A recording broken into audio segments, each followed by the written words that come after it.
Hi, this is Jim Mann with Homestyle Southern Cooking, and today I'm going to actually bring you what I'm going to have for dinner tonight. I try to bring you some recipes that have been lost in time and or forgotten about, really, not really lost in time.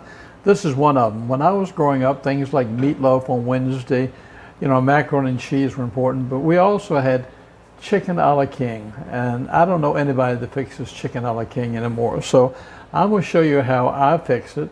It was a staple in my house and my grandmother's house when I was growing up. So I'm going to show you how I fix it, and this is what I'm having for dinner tonight. In my pan here, I'm going to turn my unit on. In my pan here, I've got 1/2 stick of butter. And let's stir that around. I'm going to get this a little warm a little bit. It's melted on its own. It's so warm here. But chicken a la king is something that we had like once a week, or it's a very simple meal to make. And you can make a lot of it, so you could actually have leftovers for the next day. Okay, after my butter gets a little bit hot, I'll make sure that that's warm. I've got 1/3 cup of just regular flour. And what I'm going to do is I'm going to put that in there with that butter, and I'm going to try to brown this a little bit. I don't want it to burn, but I'm going to try to brown it a little bit. It's almost like making a roux for a gravy. Just going to mix it up with this butter.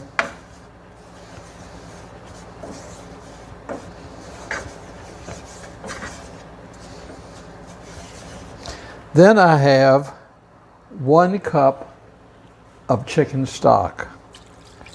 I'll pour that cup of chicken stock in there.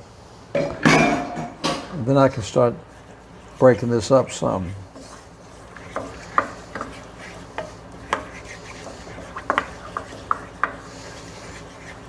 And it's like with any type of gravy, you have to keep on stirring it to get all the lumps out. And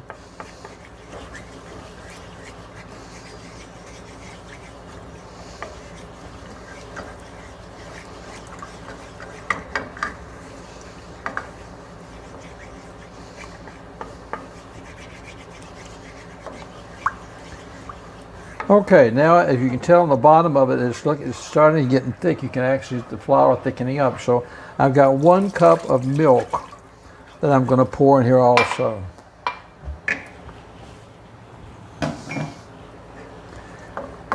Now I'm going to stir all those together. I'm going to turn this heat down some because it's really beginning to thickening up on me.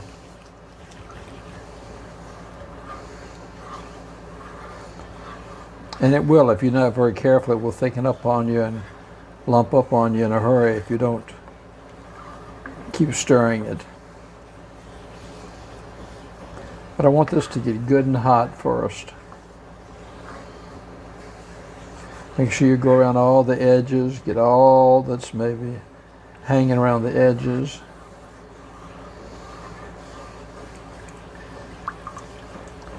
What it's trying to do is trying to make a gravy is what it's trying to do. And that's kind of what I want. I want it thicker than I don't want it just very runny, but it will thicken up.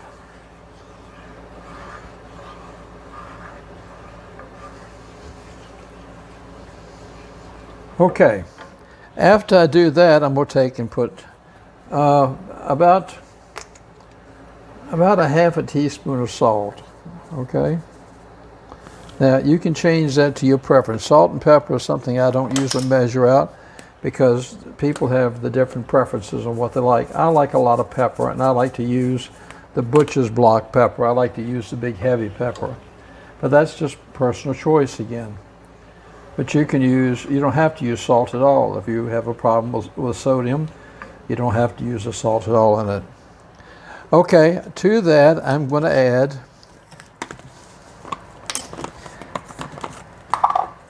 I have just got dried onion flakes. I'm going to add 1 teaspoon of dried onion flakes.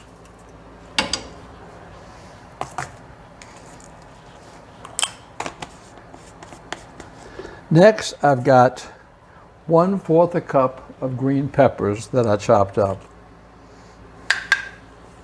We'll put that in here. And let's start stirring around.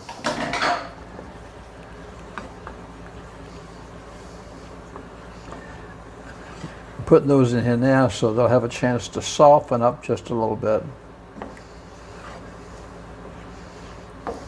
To that, I'm going to add, I went and got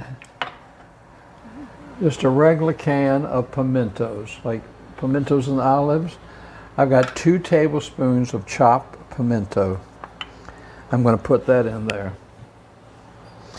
The pimento really makes a difference in giving it the flavor. Once again, you don't have to use the pimento, but you can see how pretty the colors are right now. I mean, the colors are really bright, and it's really a pretty meal. Okay. To that, I'm going to add 1.5 cups of frozen carrots and peas. And you can see they're frozen. They're still sticking here, and they're still cold. I'm going to stir that all around, and that'll warm them up.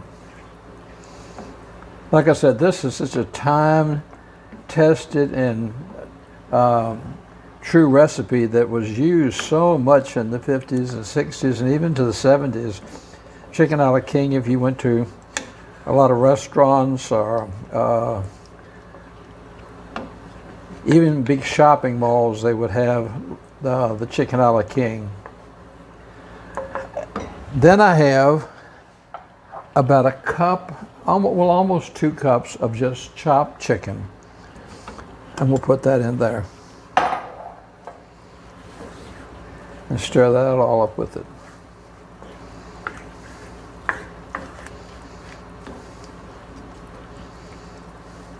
Look how pretty that is. I mean, it's just, I can't wait to have this for dinner. I haven't had the chicken a la king. It's been a while since I fixed it, and I don't know why, because it's a simple meal to fix, and it's so delicious. You can eat this on mashed potatoes. You can eat this on toast. A lot of people eat it on toast. You can eat it on rice or pasta. There's so many different options how you can serve it. Okay, I'm going to just turn this down real low. And let that continue to warm a little bit. Then I'm going to take you over here. A little earlier, it was still a little bit warm, I made some homemade biscuits. So what I'm going to do is I'm going to take a couple of my biscuits. I'm going to slice them. I like, as you can see, I like my chicken a la king. I like it on biscuits. But you can choose with however you want to do it, okay? Let's do one more. I like to put mine on biscuits, and we'll actually we'll turn some of the tops over. Okay, and we'll come back over here, and we'll set this right here. Let me get a larger spoon.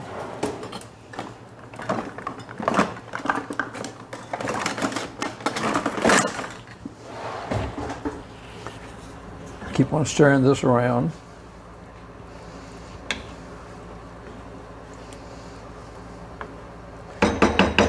Now what I'm going to do is I'm simply going to take my chicken a la king.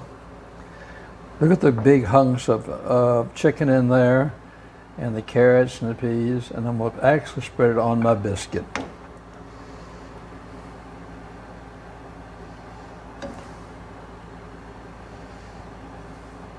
Now tell me that doesn't look good.